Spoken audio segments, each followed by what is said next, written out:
ಎಲ್ಲರಿಗೂ ನಮಸ್ಕಾರ. ನಾನು ನಿಮ್ಮ ಶ್ರೀಶೈಲ್ ಪಾಟೀಲ್. ನನಗೆ ಸುಮಾರು ಜನರು ಏನು ಮಾಡಿದ್ರು ಅಂದ್ರೆ ಮೆಸೇಜ್ ಮಾಡಿದ್ರು ಮತ್ತು ಪರ್ಸ್ನಲಾಗಿ ಕೇಳ್ಕೊಂಡಿದ್ರು. ಏನಂತಂದ್ರೆ ಈ ಗೌರ್ಮೆಂಟ್ ಬುಕ್ ಸಮಾಜ ವಿಜ್ಞಾನ ಬುಕ್ಗಳನ್ನ ಏನು ಮಾಡಿರಿ 6ನೇ ತರಗತಿಯಿಂದ ಕ್ಲಾಸ್ ಮಾಡಿರಿ ಅಂತಂದಿದ್ರು. ಅದಕ್ಕೆ ನಾ ಏನು ಮಾಡಿದ್ದೇನೆಂದರೆ ಈಗ ಇಲ್ಲೇ 6ನೇ ತರಗತಿಯ ಕನ್ನಡ ಮಾಧ್ಯಮದ 6ನೇ ತರಗತಿಯ 1ನೇ ಪಾಠವನ್ನು ಇಲ್ಲಿ ನಾನು ಡಿಸ್ಕಷನ್ ಮಾಡ್ಬೇಕಂತೇಳಿ ಬಂದಿದ್ದೇನೆ. ಅದೇನಂತೈತೆ ಅಂತಂದ್ರೆ 1ನೇ ಪಾಠ ಇತಿಹಾಸದ ಪರಿಚಯ ಅಂತೈತಿ. ಅದನ್ನ ನೋಡೋಕ್ಕಿಂತ ಮೊದಲು ನಾವೇನು ನೋಡ್ಬೇಕಂದ್ರೆ ಇಲ್ಲೇ ಸಮಾಜ ವಿಜ್ಞಾನ ಅಂತ ಇದು ಗೌರ್ಮೆಂಟ್ ಬುಕ್.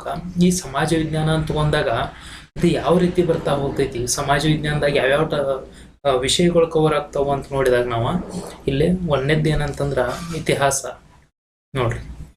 ಇತಿಹಾಸ 1ನೇದ್ದು. 2ನೇದ್ದು ಏನಂತಂದ್ರೆ ರಾಜ್ಯಶಾಸ್ತ್ರ, ಇವೆಲ್ಲ ಬರ್ತಾವಿದ್ರು ಹೌದಾ. ಮತ್ತು 3ನೇದ್ದೇನು ಭೂಗೋಳ. ಇದರೊಂದಿಗೆ ಮತ್ತೇನು ಬರ್ತೈತೆ ಅಂದ್ರೆ ಅರ್ಥಶಾಸ್ತ್ರ.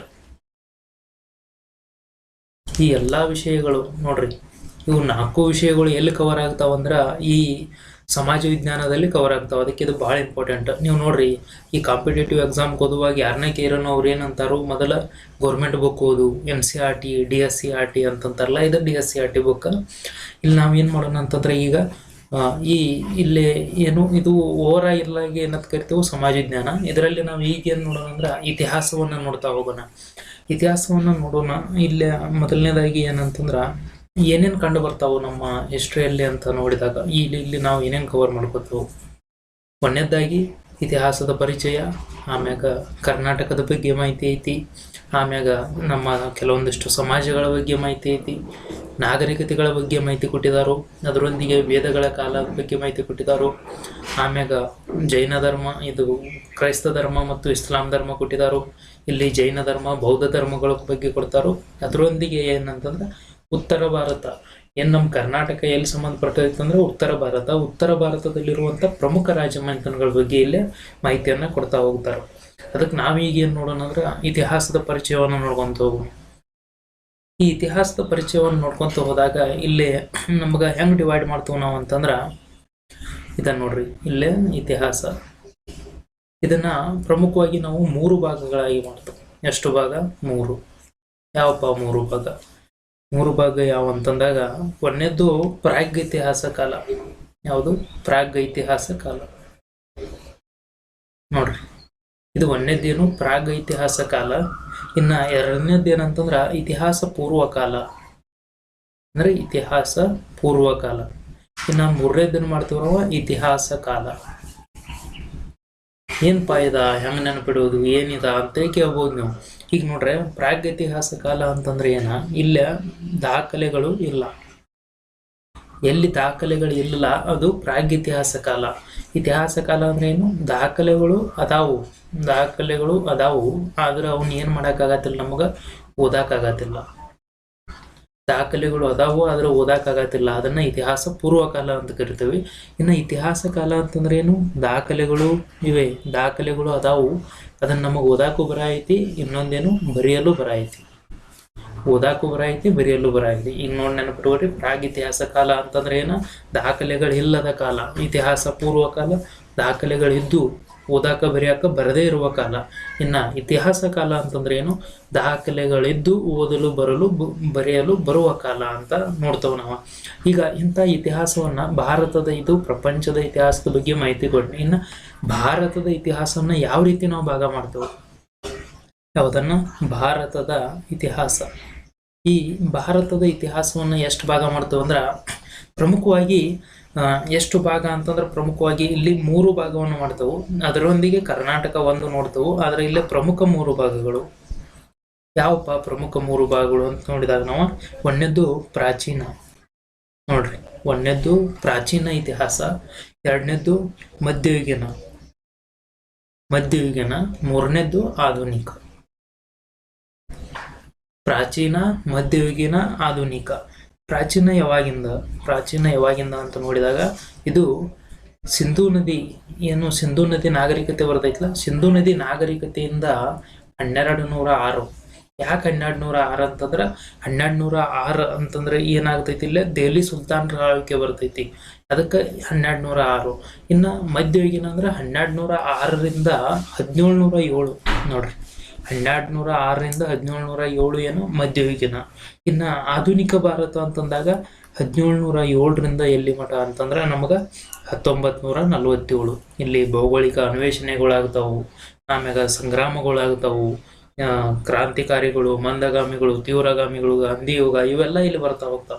ಹಿಂಗೆ ನಾವು ಏನು ಮಾಡ್ಬೋದು, ಭಾರತದ ಇತಿಹಾಸವನ್ನ ಈ ರೀತಿ ನಾವು ಏನು ಮಾಡ್ತೀವಿ, ಡಿವೈಡ್ ಮಾಡಿ ಅಧ್ಯಯನ ಮಾಡ್ಕೊತ ಹೋಗ್ತೇವೆ. ಇನ್ನ ಇಲ್ಲಿ ಒಂದಷ್ಟು ಇಂಪಾರ್ಟೆಂಟ್ ಮಾಹಿತಿಗಳು ನಿಮಗೆ ಗೊತ್ತಿರಬೇಕಾಗ್ತೈತಿ ಇತಿಹಾಸವನ್ನ ಅಧ್ಯಯನ ಮಾಡೋಕ್ಕಿಂತ ಮೊದಲ. ಅವು ಏನು ಅನ್ನೋದನ್ನ ಇಲ್ಲಿ ನೋಡ್ಕೊಂತ ಹೋಗೋಣ ನಾವು. ಇಲ್ಲಿ ಪ್ರಮುಖವಾಗಿ ಯಾವ ರೀತಿ ಕ್ವಶನ್ಗಳು ಬರ್ತಾವ ಅಂತಂದ್ರ, ಇತಿಹಾಸದ ಪಿತಾಮಹ ಯಾರು ಅಂತ ಕೇಳ್ತಾರ. ಯಾವ್ದ ಇತಿಹಾಸ, ಈ ಇತಿಹಾಸದ ಪಿತಾಮಹ ಯಾರು ಅಂತ ಕೇರಂತಂದ್ರ ಹೆರೋಡೋಟಸ್. ನೆನಪಿಟ್ಕೋರಿ, ಯಾರು? ಹೆರೋಡೋಟಸ್. ಮತ್ತ ಇಲ್ಲಿ ಭಾರತದ ಇತಿಹಾಸದ ಪಿತಾಮಹ ಕೇಳ್ತಾರ. ಯಾರ?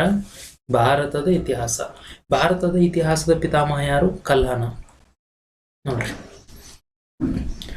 ಪ್ರಪಂಚದ ಇತಿಹಾಸದ ಪಿತಾಮಹ ಹೆರೋಡೋಟಸ್, ಭಾರತದ ಇತಿಹಾಸದ ಪಿತಾಮಹ ಕಲ್ಹಣ. ಇನ್ನ ಕರ್ನಾಟಕ, ಈ ಕರ್ನಾಟಕದ ಇತಿಹಾಸದ ಪಿತಾಮಹ ಯಾರು? ಕರ್ನಾಟಕ ಇತಿಹಾಸದ ಪಿತಾಮಹ ಯಾರಂದ್ರ ಇ.ಪಿ. ರೈಸ್. ಯಾರ? ಇ.ಪಿ. ರೈಸ್. ನೀವು ಕನ್ಫ್ಯೂಸ್ ಆಗಬಾರ್ದ. ಬಿ ಎಲ್ ರೈಸ್ ಅಂತ ಒಬ್ಬನ. ನಾವು ಭಾರತದ ಶಾಸನಗಳ ಪಿತಾಮಹ, ಭಾರತದ ಕರ್ನಾಟಕದ ಶಾಸನಗಳ ಪಿತಾಮಹ. ಭಾರತದ ಶಾಸನಗಳ ಪಿತಾಮಹ ಅಂತ ಯಾರಿಗೆ ಕರೀತಾರೋ? ಅಶೋಕ ಕರೀತಾರೋ. ಕರ್ನಾಟಕ ಶಾಸನಗಳ ಪಿತಾಮಹ ಬಿ.ಎಲ್. ರೈಸ್. ಆದ್ರೆ ಇ.ಪಿ. ರೈಸ್ ಯಾರು? ಕರ್ನಾಟಕ ಇತಿಹಾಸದ ಪಿತಾಮಹ ಅಂತ. ಅಂದ್ರೆ ಕರ್ನಾಟಕ ಇತಿಹಾಸ ಚರಿತ್ರೆ ಅಂತೇಳಿ ಬುಕ್ಕ ಬರ್ದಾರ ಅವ್ರ.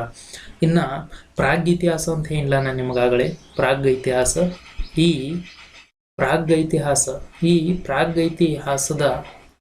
ಪ್ರಾಗ್ ಇತಿಹಾಸದ ಪಿತಾಮಹ ಯಾರಂತ ನೋಡಿದಾಗ ನಾವು ಯಾರಂತಂದ್ರ ಬ್ರೂಸ್ಫುಟ್ ಅಂತ ಬರ್ತಾರ. ಯಾರು? ಬ್ರೂಸ್ಫುಟ್. ನೋಡ್ರಿ, ಬ್ರೂಸ್ಫುಟ್. ಈ ಬ್ರೂಸ್ಫುಟ್ ಯಾವ್ದಂತಂದ್ರ ಪ್ರಾಗ್ ಇತಿಹಾಸದ ಪಿತಾಮಹ ಅಂತ ನಾವು ಇವ್ರಿಗೆ ಏನ್ ಮಾಡ್ತೀವಿ, ಕರಿತೀವಿ. ಇನ್ನ ನೆಕ್ಸ್ಟ್ ಯಾರಂತಂದಾಗ ನಿಮ್ಗಾಗಲೇ ಹೇಳಿನ ಶಾಸನಗಳ ಪಿತಾಮಹ ಯಾರು? ಇಲ್ಲೇ ಭಾರತ ಶಾಸನ ಬಂತಂತಂದ್ರ ಅಶೋಕ. ಭಾರತ ಶಾಸನ ಬಂದ್ರೆ ಅಶೋಕ. ಇನ್ನ ಕರ್ನಾಟಕ ಶಾಸನದ ಪಿತಾಮಹ ಅಂತ ಬಂದಾಗ ಬಿ.ಎಲ್. ರೈಸ್. ಬಿ.ಎಲ್. ರೈಸ್ ಅಂತ ನೋಡ್ಬೋದು. ಇನ್ನ ಭಾರತದ ಪುರಾತತ್ವ ಶಾಸ್ತ್ರದ ಪಿತಾಮಹ ಯಾರಂತ ಕೇಳಿದಾರ. ಯಾವ್ದ? ಭಾರತದ ಪುರಾತತ್ವ ಶಾಸ್ತ್ರ. ಭಾರತದ ಪುರಾತತ್ವ ಇಲಾಖೆ ಅಥವಾ ಶಾಸ್ತ್ರ. ಇದ್ರ ಪಿತಾಮಹ ಯಾರಂತ ನೋಡಿದಾಗ ಅಲೆಕ್ಸಾಂಡರ್ ಕನ್ನಿಂಗ್ಹ್ಯಾಮ್. ಯಾರ? Alexander Cunningham. ನೋಡ್ರಿ, ಇವೆಲ್ಲ ಇಂಪಾರ್ಟೆಂಟ್. ಇವನ್ ಯಾಕೆ ತಗೊಂಡಂದ್ರೆ ಇವೆಲ್ಲ ಕ್ವಶನ್ ಆಗಿದಾವ ನೋಡ್ರಿ, ಒಂದೊಂದ್ಸಲ ಕ್ವಶನ್ ಆಗಿದ್ದು ಇವ. ಇನ್ಯಾವ್ದಂತಂದ್ರ ಭಾರತದ ಪುರಾತತ್ವ ಇಲಾಖೆ ಪ್ರಾರಂಭಿಸಿದವ್ರು ಯಾರಂತ ಕೇಳ್ತಾರೋ. ಇಲ್ಲೇ ಪುರಾತತ್ವ ಇಲಾಖೆ 1904 ಲಾರ್ಡ್ ಕರ್ಜನ್ ಪ್ರಾರಂಭ ಮಾಡ್ತಾನ ನೋಡ್ರಿ. Lord Curzon. ಎಷ್ಟ್ರಾಗ? 1904 ಯಾರು ಪ್ರಾರಂಭ ಮಾಡ್ರು? ಲಾರ್ಡ್ ಕರ್ಜನ್ ಪ್ರಾರಂಭ ಮಾಡ್ತಾನಂತ ನೋಡ್ಬೋದು ನಾವು ಇಲ್ಲೇ, ವೈಸ್ರಾಯ. ಇನ್ನ ಇಲ್ಲಿ ಏನ್ ನೋಡಿದ್ವು ನಾವು? ಇತಿಹಾಸದ ಪಿತಾಮಹ ಹೆರೋಡೋಟಸ್, ಭಾರತದ ಇತಿಹಾಸ ಕಲ್ಹಣ, ಕರ್ನಾಟಕ ಇತಿಹಾಸ ಇ.ಪಿ. ರೈಸ, ಪ್ರಾಗ್ ಇತಿಹಾಸ ಬ್ರೂಸ್ಫುಟ್, ಶಾಸನಗಳ ಪಿತಾಮಹ ಅಶೋಕ, ಕರ್ನಾಟಕ ಶಾಸನ ಬಿ.ಎಲ್. ರೈಸ. ಇನ್ನ ಮತ್ತೇನಂದ್ರೆ ಪುರಾತತ್ವ ಇಲಾಖೆ ಅಲೆಕ್ಸಾಂಡರ್ ಕನ್ನಿಂಗ್ಹ್ಯಾಮ್. ಯಾರು ಸ್ಥಾಪನೆ ಮಾಡಿದ್ರು ಯಾರ ಕಾಲದಾಗ ಅಂದ್ರೆ ಲಾರ್ಡ್ ಕರ್ಜನ್ 1904. ಇವ ಪ್ರಮುಖ ಮಾಹಿತಿ, ಇತಿಹಾಸಕ್ಕೆ ಸಂಬಂಧಪಟ್ಟಂತ ಪ್ರಮುಖ ಮಾಹಿತಿಗಳು. ಇನ್ನೇನು ನೋಡೋಣ ಅಂದ್ರೆ ನಾವಿಲ್ಲೇ ಏನ್ ನೋಡ್ಕೊಂತ ಹೋಗೋಣ, ಇತಿಹಾಸದ ಪರಿಚಯವನ್ನು ನೋಡೋಣ. ಇಲ್ಲೇ ಇತಿಹಾಸದ ಪರಿಚಯ ಅಂತ ಕೊಟ್ಟಿದ್ದಾರೆ. ಈ ಇತಿಹಾಸದ ಪರಿಚಯವನ್ನು ನೋಡುವಾಗ ಈ ಪಾಠದಾಗ ಏನ್ ಗೊತ್ತಾಗ್ತೈತೆ ಅಂತ ನೋಡಿದಾಗ ಇಲ್ಲೇನ್ ಹೇಳ್ತಾರೋ, ಇತಿಹಾಸದ ಅರ್ಥವನ್ನು ವಿವರಣೆ ಮಾಡಿದಾರೋ. ಅದಮ್ಯಾಗ ಏನ್ ಮಾಡಿದಾರೋ, ಇಲ್ಲಿ ಇತಿಹಾಸ ರಚನೆ ಆಗಾಕ ಪ್ರಮುಖವಾಗಿ ಕೊಡುಗೆ ನೀಡಿದವರು ಅಂದ್ರೆ ಇತಿಹಾಸದ ರಚನೆಯಲ್ಲಿ ವಿವಿಧ ಹಂತದಲ್ಲಿ ಯುರೋಪಿಯನ್ನರು ಕೊಡುಗೆ ನೀಡ್ತಾರಂತ ಇಲ್ಲಿ ನಮಗ ತಿಳಿಸ್ತಾ ಹೋಗ್ತಾರ. ಇಲ್ಲಿ ಏನೇನು ಅಧ್ಯಯನ ಮಾಡ್ತಾವ ಅಂದ್ರೆ ಇತಿಹಾಸದ ಪರಿಕಲ್ಪನೆಗಳು, ಅದರ ಮಹತ್ವವನ್ನ, ರಚನೆಯ ಆಧಾರಗಳನ್ನ ಮತ್ತು ಇತಿಹಾಸಕ್ಕೆ ಕೊಡುಗೆ ನೀಡಿದ ಯುರೋಪಿಯನ್ನರ ಬಗ್ಗೆ ನಾವೇನ್ ಮಾಡ್ತೀವಿ ಅಂದ್ರೆ ಈ 6ನೇ ತರಗತಿಯ ಪಠ್ಯಕ್ರಮದಲ್ಲಿ ನಾವೇನ್ ಮಾಡ್ತಾ ಹೋಗ್ತೀವಿ, ಅಧ್ಯಯನ ಮಾಡ್ತೀವಿ ಅಂತ ಇಲ್ಲಿ ಕೊಡ್ತಾ ಹೋಗ್ತಾರ. ಇನ್ನ ನಾವೇನ್ ನೋಡೋಣ ಅಂದ್ರೆ ಇತಿಹಾಸ ಅಂದ್ರೆ ಏನಂದ್ರೆ ಇತಿಹಾಸ. ಈಗ ಇತಿಹಾಸ ಅನ್ನೋ ಪದ ಹೆಂಗ್ ಬರ್ತೈತೆ ಅಂದ್ರ ಇತಿ ಪ್ಲಸ್ ಹಾಸ. ನೋಡ್ರಿ, ಇತಿ ಪ್ಲಸ್ ಹಾಸ ಅನ್ನುವ ಪದದಿಂದ ಇತಿಹಾಸ ಅಂತೇಳಿ ನಾವು ಪಡಿತಾ ಹೋಗ್ತೀವಿ. ಅಂದ್ರೆ ಏನು ಇತಿಹಾಸ ಅಂತಂದ್ರೆ ಏನು? ಗತಕಾಲದ ನೋಡ್ರಿ, ಗತಕಾಲದ ಘಟನೆ, ಇದ್ರ ಬಗ್ಗೆ ಅಧ್ಯಯನ ಮಾಡೋದಕ್ಕೆ ಇತಿಹಾಸ ಅಂತ. ಅಂದ್ರೆ ಹಿಂದಾಗಿದ್ದ ಘಟನೆ. ಈಗ ನೋಡ್ರಿ, ಈಗ ಇವತ್ತೇನ್ರ ಆಗಿತ್ತು ಅದು ಕರೆಂಟ್ ಅಫೇರ್ಸ್, ನಿನ್ನೇನಾಗಿರ್ತೈತಿಲ್ಲ ಅದು ಇತಿಹಾಸ. ಹಿಂದಾಗಿರೋ ಘಟನೆಗಳನ್ನೆಲ್ಲ ಏನಂತ ಕರಿತೇವೆ ನಾವು, ಇತಿಹಾಸ ಅಂತ ಕರಿತೀವಿ. ಅಂತ ಇತಿಹಾಸವನ್ನು ನಾವು ಇಲ್ಲಿ ಏನು ಮಾಡ್ತೇವೆ, ನೋಡ್ಕೊಂತ ಹೋಗ್ತೇವೆ. ಹಂಗಂದ್ರೆ ಇತಿಹಾಸ ಅಂದ್ರೆ ಏನು, ಇತಿಹಾಸ ಅಂದ್ರೆ ಏನು ಅಂತ ನೋಡಿದಾಗ ಇಲ್ಲಿ ನೋಡ್ರಿ, ಹಿಂದೆ ನಡೆದು ಹೋದ ಅಂದ್ರೆ ಆಲ್ರೆಡಿ ಆಗಿದ್ದು, ಹಿಂದೆ ನಡೆದು ಹೋದ ಸಂಗತಿಗಳನ್ನ ಹೆಂಗೆ ಓದಬೇಕು, ಕ್ರಮಬದ್ಧವಾಗಿ ಹೇಳುವುದನ್ನ ಇತಿಹಾಸ. ಹಿಂದೆ ಏನು ನಡೆದಿರೋ ಸಂಗತಿಗಳನ್ನ ಆರ್ಡರ್ ಬೈ ಆರ್ಡರ್ ಅಂದ್ರೆ ಕ್ರಮಬದ್ಧವಾಗಿ ಹೇಳೋದನ್ನ ಏನಂತ ಕರಿತೇವೆ ನಾವು, ಇತಿಹಾಸ ಅಂತ ಕರಿತೀವಿ. ಆಮ್ಯಾಗ ಇದು ಏನು ಮಾಡ್ತೈತಿ, ಮನುಷ್ಯ ನಡೆದು ಬಂದ ದಾರಿಯನ್ನು ಪರಿಚಯ ಮಾಡ್ಕೊತೈತಿ. ಮೊದಲು ಹೆಂಗಿದ್ದ ಮನುಷ್ಯ, ಮರ ಗಿಡಗಳ ಪೊಟರೆಗಳಲ್ಲಿ ವಾಸ ಮಾಡ್ತಿದ್ದ, ಗುಹೆಗಳಲ್ಲಿ ವಾಸ ಮಾಡ್ತಿದ್ದ, ಪ್ರಬುದ್ಧಮಾನಕ್ಕೆ ಬಂದ, ಸಮಾಜದ ಕಡೆ ಬಂದ, ಈ ರೀತಿ ಎಲ್ಲ ತಿಳ್ಕೊಂತ ಹೋಗ್ತೈತಿ. ಆಮ್ಯಾಗ ಬರುವಂತ ಹಂತದಲ್ಲಿ ಮಾನವನ ಸಫಲತೆಗಳು ಮತ್ತು ವಿಫಲತೆಗಳು ಏನೇನಾಯ್ತು, ಯಾವ ರೀತಿ ಪರಿಣಾಮ ಬೀರಿದು, ಇದನ್ನೆಲ್ಲ ತಿಳಿಸ್ತಾ ಹೋಗ್ತೈತಿ. ಆಮ್ಯಾಗ ಏನ್ ಮಾಡ್ತೈತಿ, ಇತಿಹಾಸವು ಏನ್ ಮಾಡ್ತೈತಿ, ಕಾಲ, ಸ್ಥಳ ಮತ್ತು ವ್ಯಕ್ತಿಯ ಕುರಿತು ನಿರ್ದಿಷ್ಟ ಮತ್ತು ಖಚಿತ ಮಾಹಿತಿಯನ್ನು ಕೊಡ್ತೈತಿ. ನಿರ್ದಿಷ್ಟ ಮಾಹಿತಿ ಕೊಡ್ಬೇಕು. ನಿರ್ದಿಷ್ಟ ಮಾಹಿತಿ ಕೊಡುವಂಥದ್ದಿತ್ತಂದ್ರೆ ಅದು ಇತಿಹಾಸ ಅಂತ ಹೇಳ್ತಾವ ನಾವು. ಆ ಘಟನೆ ಯಾವಾಗ ನಡೀತು, ಎಲ್ಲಿ ನಡೀತು, ಯಾರಿಂದ ನಡೀತು, ಹೆಂಗ್ ನಡೀತು ಅನ್ನೋದನ್ನ ಸ್ಪಷ್ಟವಾಗಿ ತಿಳಿಸುವಂತ ಹೋಗೋದಕ್ಕೆ ಏನಂತಾರೋ ಇತಿಹಾಸ ಅಂತ ಕರೀತಾರ. ಇಲ್ಲಿ ಎಷ್ಟು ಚಂದ ಕೊಟ್ಟು ಬಿಟ್ಟಿದಾನ ನೋಡ್ರಿ. ಕತೆ ಮತ್ತು ಇತಿಹಾಸಕ್ಕಿರೋ ಡಿಫ್ರೆನ್ಸ್ ಏನು, ಕತೆ ಇತಿಹಾಸ ಎರಡು ಒಂದೇ ಏನೋ ಅಲ್ಲ. ಇಲ್ಲಿ ಏನು ಕೊಡ್ತಾನ ನೋಡ್ರಿ, ಒಂದಾನೊಂದು ಕಾಲದಲ್ಲಿ ಒಂದಾನೊಂದು ಊರಿನಲ್ಲಿ ಒಬ್ಬ ರಾಜ ಇದ್ದ. ಅವ ಏನ್ ಮಾಡಿದ, ಯುದ್ಧ ಮಾಡಿದ. ಯಾವ ಕಾಲನಾಗಿದ್ದ, ಯಾವ ಊರಾಗಿದ್ದ, ಯಾವ ರಾಜ ಗೊತ್ತಿಲ್ಲ. ಆದ್ರೆ ಒಂದಾನೊಂದು ಕಾಲಿನಲ್ಲಿ ಒಂದಾನೊಂದು ಊರಿನಾಗ ಒಬ್ಬ ರಾಜ ಇದ್ದ. ಹಿಂಗೆ ಐತಂತಂದ್ರೆ ಅದಕ್ಕೆ ಏನಂತ ಕರಿತೀವಿ ನಾವು, ಕತೆ ಅಂತ ಕರಿತೀವಿ. ಈಗ ಅದನ್ನ ನೋಡ್ರಿ, ಇಲ್ಲೇ 261 ಏನಾಗಿರ್ತೈತಿ, ಮೌರ್ಯರ ಸಾಮ್ರಾಜ್ಯದ ಅತ್ಯಂತ ಶ್ರೇಷ್ಠ ದೊರೆ ಆದಂತ ಅಶೋಕ ಏನ್ ಮಾಡ್ತಾನೋ, ಪಾಟ್ಲಿಪುತ್ರ ಅವರ ರಾಜಧಾನಿ ಆಗಿತ್ತು ಅಂತ ಅಶೋಕ ಏನ್ ಮಾಡ್ತಾನಂದ್ರ ಕಳಿಂಗ ರಾಜ ಕಾರವೇಲನ ವಿರುದ್ಧ ಯುದ್ಧ ಮಾಡ್ತಾನ. ಯುದ್ಧ ಮಾಡಿದಾಗ ಅಪಾರ ಪ್ರಾಣ ಹಾನಿ ಆಗ್ತೈತಿ, ರಕ್ತದ ಕೋಡಿ ಹರಿತೈತಿ. ಅದಕ್ಕೆ ಅವ ಏನ್ ಮಾಡ್ತಾನಂದ್ರ ಇಲ್ಲಿ ಈ ವಿಜಯವನ್ನ ಏನ್ ಮಾಡ್ತಾನ, ನಾನು ದಿಗ್ವಿಜಯ ಬಿಟ್ಟು ಧರ್ಮ ವಿಜಯವನ್ನ ಮಾಡ್ತಾನು. ಧರ್ಮ ವಿಜಯನ್ನ ಮಾಡ್ತಾನಂತೇಳಿ ಏನ್ ಮಾಡ್ತಾನು, ಸಿಲೋನ್ ಏನಂತ ಕರಿತೀವಿ ನಾವು ಇದಕ್ಕೆ, ಸಿಲೋನ್ ಅಥವಾ ಶ್ರೀಲಂಕಾ. ಇಲ್ಲಿ ಏನ್ ಮಾಡ್ತಾನು, ತನ್ನ ಇಬ್ಬರು ಮಕ್ಕಳಾದ ಮಹೇಂದ್ರ ಮತ್ತು ಸಂಘಮಿತ್ರೆಯನ್ನು ಏನ್ ಮಾಡ್ತಾನು, ಧರ್ಮ ಪ್ರಚಾರಕ್ಕಾಗಿ ಕಳಿಸ್ತಾನು. ಅಲ್ಲಿಂದ ಅವ ಏನ್ ಮಾಡ್ತಾನು, ಅವನ ದಿಕ್ಕ ಬದಲಾಗ್ತೈತಿ. ಈಗ ಚಂದ್ರಗುಪ್ತ ಮೌರ್ಯ ಇರ್ತಾನು, ಮೌರ್ಯ ಸಂತತಿಯ ಸ್ಥಾಪಕ. ಅವ ಏನ್ ಮಾಡ್ತಾನು, ಜೈನ ಧರ್ಮವನ್ನ ಸ್ವೀಕಾರ ಮಾಡ್ರಿ, ಇವನು ಅಶೋಕ ಬೌದ್ಧ ಧರ್ಮವನ್ನ ಸ್ವೀಕಾರ ಮಾಡ್ತಾನು. ಈ ರೀತಿ ಎಲ್ಲ ಮುಂದೆ ಬರ್ತೈತಿ. ಮೌರ್ಯರ ಸಂತತಿ ಬಂದಾಗ ನಿಮಗೆಲ್ಲ ಹೇಳ್ಕೊಂತ ಹೋಗ್ತಾನೆ ನಾನು. ಇಲ್ಲಿ ಏನು ನೆನಪಿಟ್ಕೋಬೇಕಂದ್ರೆ, ಈ ರೀತಿ ಪರ್ಟಿಕ್ಯುಲರ್ ಆಗಿ ಯಾವಾಗ ನಡೀತು, ಎಲ್ಲಿ ನಡೀತು, ಯಾರು ನಡೆಸಿರು ಯುದ್ಧ ಅಂತ ತಿಳಿಸ್ತಂದ್ರೆ ಅದು ಇತಿಹಾಸ ಅಂತ ನೋಡ್ಬೋದು ನಾವು. ಇನ್ನು ನೆಕ್ಸ್ಟ್ ನೋಡಿದಾಗ ಏನಂತಂದ್ರೆ, ಇತಿಹಾಸ ನಮ್ಗೆ ಯಾಕೆ ಬೇಕು, ಕ್ವಶನ್ ಬರ್ತೈತಿಲ್ಲ, ಇತಿಹಾಸ ಯಾಕೆ ಬೇಕು, ಇತಿಹಾಸ ನಮ್ಗೆ ಏನು ಯೂಸ್ ಐತಿ ಇತಿಹಾಸದಿಂದ ಅಂತ ನಾವು ನೋಡ್ಕೊಂತ ಹೋದಾಗ ಇಲ್ಲಿ ಅವ್ರು ಏನು ಹೇಳ್ತಾರಂದ್ರೆ, ಈಗ ಯಾವುದೋ ಒಬ್ಬ ವ್ಯಕ್ತಿ ಏನು ಮಾಡಿದಾನಂದ್ರೆ, ಈಗ ನಾವೊಬ್ರು ಏನು ಮಾಡಿದ್ವು, ಬೆಂಕಿ ಜ್ವಾಲೆಯನ್ನು ಮುಟ್ಟಿದಾಗ ಏನಾಗ್ತೈತಿ, ನಮಗೆ ಬೆಂಕಿ ಸುಟ್ಟಂಗೆ ಅನುಭವ ಆಗ್ತೈತಿ. ಆಮ್ಯಾಗ ನಾವು ಏನು ಮಾಡ್ತೇವೆ, ಮತ್ತೊಮ್ಮೆ ಅದನ್ನು ಮುಟ್ಟಕ್ಕೆ ಹೋಗ್ತೇವೇನೋ, ಹೋಗುದಿಲ್ಲ. ಯಾಕೆ ಹೋಗುದಿಲ್ಲ ಅಂದ್ರೆ, ಆಲ್ರೆಡಿ ನಮಗೆ ಅದು ಬೆಂಕಿ ಹತ್ತಿರ್ತೈತಿ. ಹತ್ತಿದ ನಮಗೆ ಏನಾಗೈತಿ, ನೆನಪಿರ್ತೈತಿ. ನೆನಪು ಅಂದ್ರೆ ಏನು, ಜ್ಞಾಪಕ ಶಕ್ತಿ, ನೆನಪು, ಸ್ಮರಣ ಶಕ್ತಿ ಅಂದ್ರೆ ತಲೆ ನೆನಪಿಟ್ಕೊಂಡಿರ್ತವು. ಅದನ್ನ ನಾವು ಇನ್ನೊಮ್ಮೆ ಮಾಡೋದಿಲ್ಲ. ಒಂದು ಸಲ ಮಾಡಿದ್ದಂತ ತಪ್ಪು ನಾವು ಇನ್ನೊಮ್ಮೆ ಮಾಡೋದಿಲ್ಲ. ಅದಕ್ಕೆ ಕಾರಣ ಏನಂತಂದ್ರೆ, ಮಾನವ ಪ್ರಗತಿ ಹೊಂದಿದಾನು ಅನ್ನೋದನ್ನ ಕಾರಣ ಅಂತ. ಇತಿಹಾಸ ಯಾಕೆ ಬೇಕು ಅನ್ನೋದನ್ನ ತೋರಿಸ್ಕೊತ ಹೋಗಕ್ಕೆ ಹಿಂಗೆ ಉದಾಹರಣೆ ಕೊಟ್ಟಿದ್ದಾರೆ. ಅವರ 6ನೇ ತರಗತಿ ತಿಳಿಬೇಕಲ್ಲ, ಅದಕ್ಕೆ ಕೊಟ್ಟಿರ್ತಾರೆ. ಈಗ ನೆಕ್ಸ್ಟ್ ನೋಡಿದಾಗ ನಾವು ಏನಂತಂದ್ರೆ, ಈಗ ಈ ಮನುಷ್ಯನ ಸ್ಮರಣ ಶಕ್ತಿಯನ್ನು ಎದಕ್ಕೆ ಉದಾಹರಣೆ ತಗೊಂಡಾರಂದ್ರೆ, ಒಂದು ಸಮಾಜ ಅಥವಾ ಒಂದು ದೇಶದ ಪ್ರಗತಿಯ ಸ್ಮರಣ ಶಕ್ತಿ ಅನ್ನೋದಕ್ಕೆ ಉದಾಹರಣೆ ತಗೋತ ಹೋಗ್ತಾರೋ. ಹಾಗಾದ್ರೆ ನಾವು ಏನು ಮಾಡ್ತೇವೆ, ಸಮಾಜಕ್ಕೆ ಅಥವಾ ದೇಶಕ್ಕೆ ಸ್ಮರಣ ಶಕ್ತಿ ಇರಬೇಕಲ್ಲ. ನಮಗೊಂದು ಸ್ಮರಣ ಶಕ್ತಿ ಐತಿ ಅಂತಂದ್ರೆ ದೇಶಕ್ಕೂ ಒಂದೈತಿ, ಸಮಾಜಕ್ಕೂ ಒಂದೈತಿ. ಅದು ಯಾವ ರೀತಿ ಐತಿ ಅಂದ್ರೆ, ಹಿಂದಾಗಿರೋ ಘಟನೆಗಳನ್ನ ಈ ರೀತಿ ತಿಳಿಸ್ತಾ ಹೋಗ್ತೈತಿ ಅಂತಿಲ್ಲೇ ನೋಡ್ತಾ ಹೋಗ್ತೇವೆ ನಾವು. ಇನ್ನ ಏನಂತಂದ್ರ, ಇದನ್ನ ನೋಡ್ರಿ, ಅದ ಇತಿಹಾಸ ಅಂತ ಹೇಳ್ತಾರ ಅವ್ರು. ಆಮ್ಯಾಗ ಏನಂತಾರೋ, ಮನುಷ್ಯನಿಗೆ ಸ್ಮರಣ ಶಕ್ತಿ ಇದ್ದರೆ ಒಂದು ಸಮಾಜಕ್ಕೆ, ರಾಜ್ಯಕ್ಕೆ, ದೇಶಕ್ಕೆ ಅಷ್ಟೇ ಏಕೆ ಈ ಜಗತ್ತಿಗೆ ಇತಿಹಾಸ ಅನ್ನೋದನ್ನ, ಈಗ ನಮಗೇನು ಸ್ಮರಣ ಶಕ್ತಿ, ನಾವು ಬೆಂಕಿ ಹಿಡಿದು ಅದನ್ನ ಹೊಳ್ಳಿ ಹಿಡಿಬಾರ್ದು ಅಂತ ಐತ್ಲ, ಹಂಗ ಹಿಂದಾಗಿರೋ ಘಟನೆಗಳನ್ನ ಇತಿಹಾಸ ಅನ್ನೋದನ್ನ ಒಂದು ದೇಶ, ಒಂದು ಸಮಾಜ, ಒಂದು ರಾಜ್ಯಕ್ಕೆ ಸ್ಮರಣ ಶಕ್ತಿ ಅಂತ ಹೇಳ್ತಾರ ಅವ್ರು. ಇತಿಹಾಸ ಏನಾಗಿರ್ತೈತಿ, ನಮ್ಮ ಪೂರ್ವಿಕರು ಅಂದ್ರೆ ನಮ್ಮ ಹಿಂದಿನ ಕಾಲದ ಜನರು ಕೈಗೊಂಡಿರುವಂತಹ ಒಳ್ಳೆಯ ಮತ್ತು ತಪ್ಪು ತೀರ್ಮಾನಗಳ ಬಗ್ಗೆ ತಿಳಿಸ್ತಾ ಹೋಗ್ತೈತಿ. ಅದರಿಂದ ಆದಂಥ ಸುಖ ದುಃಖಗಳನ್ನು ತೋರಿಸ್ತೈತಿ. ಆಮ್ಯಾಗ ಮುಂದಿನ ತೀರ್ಮಾನಗಳನ್ನು ತೆಗೆದುಕೊಳ್ಳುವಾಗ ಎಚ್ಚರ ವಹಿಸ್ಬೇಕು ನಾವು. ಹೆಂಗಂತಂದ್ರೆ ಈಗ ನೋಡ್ರಿ, ಮೊದಲೇನಾಯ್ತು, ಬ್ರಿಟಿಷರು ಭಾರತಕ್ಕೆ ಬಂದರು, ವ್ಯಾಪಾರಕ್ಕೆ ಬಂದರು, ನಮ್ಮಲ್ಲಿರುವಂಥ ಒಳ ಜಗಳವನ್ನು ನೋಡ್ಕಾಸ ಏನು ಮಾಡ್ರಿ, ಅವರ ಇಡೀ ದೇಶವನ್ನು ಆಕ್ರಮಣ ಮಾಡ್ಕೊಂಡು 250ಕ್ಕಿಂತ ಹೆಚ್ಚು ವರ್ಷ ಆಳ್ವಿಕೆ ಮಾಡಿದರು. ಈಗ ನಮಗೇನು ಅನುಭವ ಆಗೈತಿ, ಹಂಗೆ ಇನ್ನೊಬ್ಬರಿಗೆ ನಾವು ದೇಶ ಕೊಡಬಾರ್ದು, ಕೊಟ್ರೆ ನಾವು ಗುಲಾಮರಾಕುವಂಥ ಅನುಭವ ಆಗೈತಿಲ್ಲ. ಅಂಥ ಅನುಭವಗಳನ್ನು ತಿಳಿಸೋದನ್ನ ಏನು ಇತಿಹಾಸ ಅಂತ ನೋಡ್ತೀವಿ. ಇತಿಹಾಸ ಏನು ಮಾಡ್ತೈತಿ, ನಮ್ಮ ಪೂರ್ವಿಕರ ಆದರ್ಶಗಳನ್ನು, ವಿಚಾರಧಾರೆಗಳನ್ನು ಮುಂದಿನ ತಲೆಮಾರಿಗೆ ತಿಳಿಸ್ತಾ ಹೋಗ್ತೈತಿ. ಆಮ್ಯಾಗ ಅವರ ಶೌರ್ಯಗಳನ್ನು, ಪರಾಕ್ರಮ, ತ್ಯಾಗ, ಬಲಿದಾನಗಳನ್ನು ಮುಂದಿನ ಪೀಳಿಗೆಗೆ ತೋರಿಸುವಂತ ಹೋಗ್ತೈತಿ. ಈಗ ಸಂಗೊಳ್ಳಿ ರಾಯಣ್ಣ ಇದ್ದ, ಕಿತ್ತೂರು ರಾಣಿ ಚೆನ್ನಮ್ಮ ಇದ್ಲು, ಮಂಗಲ್ ಪಾಂಡೆ ಇದ್ದ, ಇವರು ಎಲ್ಲ ಹೋರಾಟ ಮಾಡಿದ್ರು, ಬ್ರಿಟಿಷರ ವಿರುದ್ಧ ಅವರಿಗೆ ಸಿಂಹ ಸ್ವಪ್ನವಾಗಿದ್ರು. ನಾವು ಅವರಲ್ಲಿರುವಂಥ ಒಂದು ಸ್ವಲ್ಪರ ಗುಣ ಬೆಳೆಸ್ಕೋಬೇಕು ಅನ್ನೋದನ್ನು ತೋರಿಸ್ಕೊಂತ ಹೋಗ್ತೈತಿಲ್ಲ. ಅದಕ್ಕೆ ಇತಿಹಾಸ ಮುಖ್ಯ ಅಂತ ಹೇಳ್ತಾ ಹೋಗ್ತಾರೆ. ಅಷ್ಟೇ ಅಲ್ಲದೆ ಏನಂತಂದ್ರೆ, ನಮ್ಮ ಸಂಸ್ಕೃತಿ, ನಮ್ಮ ಪರಂಪರೆ ಅದನ್ನೆಲ್ಲ ಪರಿಚಯ ಮಾಡೋ ಮೂಲಕ ನಮಗೆ ಏನು ಮೂಡಿಸ್ತೈತಿ, ಅಭಿಮಾನ ಮತ್ತು ಗೌರವವನ್ನು ಮೂಡಿಸ್ತೈತಿ. ಅದನ್ನ ಏನು ಇತಿಹಾಸ ಅಂತ ಹೇಳ್ತಾ ಹೋಗ್ತಾರೆ. ಇಷ್ಟು ಅಮೂಲ್ಯವಾದ ಇತಿಹಾಸವನ್ನು ಹೇಗೆ ರಚಿಸಬೇಕು ಎಂಬುದನ್ನು ಜಗತ್ತಿಗೆ ಮೊದಲ ಬಾರಿಗೆ ತೋರಿಸಿಕೊಟ್ಟವರು ಯಾರು? ವೆರಿ ಇಂಪಾರ್ಟೆಂಟ್, ಗ್ರೀಕರು. ನೋಡ್ರಿ, ಗ್ರೀಕರು, ಹೆರೋಡೋಟಸ್. ನಾನು ನಿಮಗಾಗ ಹೇಳಿಲ್ಲ ಇತಿಹಾಸದ ಪಿತಾಮಹ ಯಾರು ಹೇಳಿನ ನಿಮಗೆ? ಹೆರೋಡೋಟಸ್. ಈ ಹೆರೋಡೋಟಸ್ ಏನ್ ಮಾಡ್ತಾನಂದ್ರ,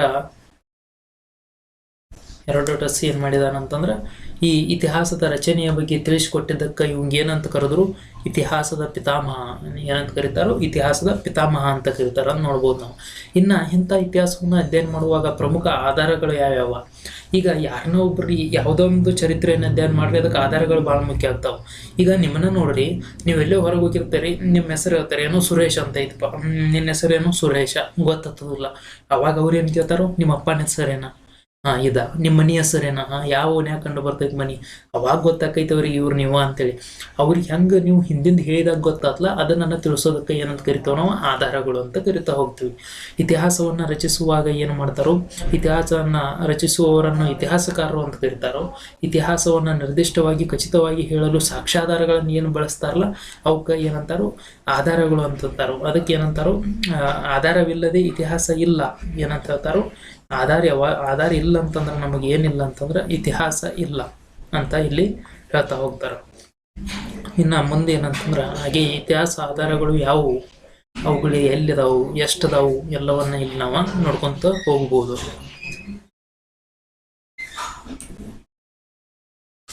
ಈಗ ಆಧಾರ ಅಂತ ಆಧಾರ ಅಂತ ಏನಿ, ಇಂಥ ಆಧಾರಗಳನ್ನ ಎಷ್ಟು ಮಾಡ್ತಾವ ಅಂತಂದ್ರೆ, ಎರಡು ರೀತಿಯ ಆಧಾರಗಳು. ಒಂದು ಸಾಹಿತ್ಯಿಕ ಆಧಾರ, ಇನ್ನೊಂದು ಪುರಾತತ್ವ ಆಧಾರ. ಇಲ್ಲೇ ಸಾಹಿತ್ಯಿಕ ಆಧಾರಗಳನ್ನ ಹೆಂಗ್ ಮಾಡ್ತಾವ ಅಂದ್ರೆ, ಒಂದು ಲಿಖಿತ ಸಾಹಿತ್ಯ, ಇನ್ನೊಂದು ಮೌಖಿಕ ಸಾಹಿತ್ಯ. ಲಿಖಿತ ಸಾಹಿತ್ಯ ಅಂದ್ರೆ ಏನು? ಬರೆದಿಟ್ಟಿದ್ದು ಸಾಹಿತ್ಯವನ್ನ ಲಿಖಿತ ಸಾಹಿತ್ಯ ಅಂತ ಕರಿತೀವಿ. ಇನ್ನು ಬಾಯಿಂದ ಬಾಯಿಗೆ ಬಂದಿರ್ತಾವಲ್ಲ, ಒಬ್ಬರಿಂದ ಇನ್ನೊಬ್ಬರಿಗೆ, ಅವರನ್ನ ತಾನಂತ ಇನ್ನೊಬ್ಬರ ಅನ್ಕೊಂತ ಬಾಯಿಂದ ಬಾಯಿಗೆ ಬಂದಿದ್ದು ಮೌಖಿಕ ಸಾಹಿತ್ಯ.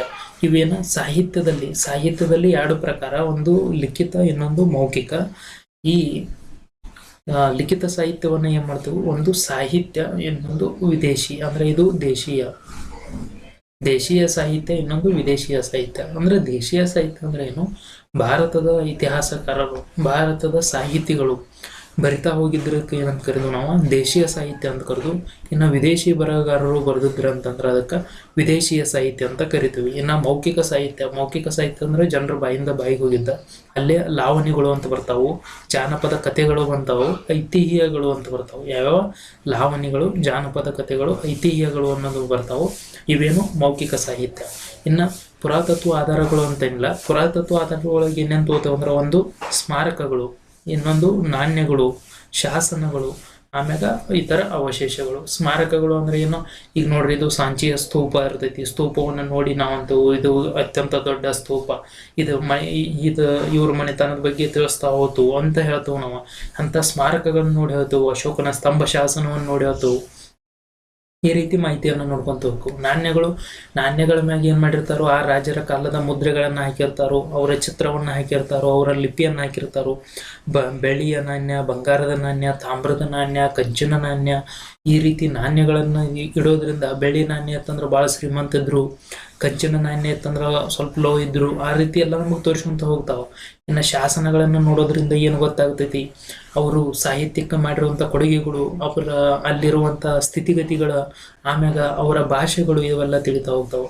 ಇನ್ನು ಇತರ ಅವಶೇಷಗಳಂತಂದ್ರೆ ಈಗ ದೇವಾಲಯಗಳು, ಚರ್ಚ್ಗಳು, ಮಸೀದಿಗಳು, ಈ ರೀತಿ ಪ್ರಮುಖವಾಗಿರುವಂಥ ವಸ್ತುಗಳನ್ನು ನೋಡಿದಾಗ ಅಲ್ಲಿ ಯಾವ್ಯಾವ ಧರ್ಮಕ್ಕೆ ಪ್ರಮುಖವಾದಂಥ ಅಲ್ಲಿ ಅವಕಾಶ ಇತ್ತು ಅನ್ನೋದು ನಮ್ಗೆ ತಿಳಿತಾ ಹೋಗ್ತೈತಿ. ಇಲ್ಲಿ ನೋಡೋಣ, ನಾವು ಆಧಾರಗಳನ್ನು ನೋಡ್ಕೊಂತ ಹೋದಾಗ ಏನು ಮಾಡ್ತಾರಂದ್ರೆ ಸಾಹಿತ್ಯಿಕ ಆಧಾರಗಳಲ್ಲಿ ಎರಡು ಪ್ರಕಾರ, ಒಂದು ಸಾಹಿತ್ಯಿಕ ಆಧಾರಗಳು, ಇನ್ನೊಂದು ಪುರಾತತ್ವ ಆಧಾರ. ಏನು ಇತಿಹಾಸದ ಆಧಾರಗಳಲ್ಲಿ ಒಂದು ಸಾಹಿತ್ಯ, ಒಂದು ಪುರಾತತ್ವ. ಇನ್ನು ಸಾಹಿತ್ಯ ಆಧಾರಗಳನ್ನು ನೋಡ್ಕೊಂತ ಹೋದಾಗ ನಾವು ಇತಿಹಾಸ ಹಿನ್ನೆಲೆಯಲ್ಲಿ ಸಾಹಿತ್ಯ ಅಂತಂದ್ರೆ ಏನು, ಬರವಣಿಗೆ ಅಥವಾ ಬಾಯಿಂದ ಬಾಯಿಗೆ ಹರಿದು ಬಂದಿರುವ ಸಂಗತಿ. ಅಂದ್ರೆ ಒಂದು ಲಿಖಿತ, ಇನ್ನೊಂದು ಮೌಖಿಕ ಅಂತ ಕೊಟ್ಟಿದ್ದಾರೆ ಅವರು.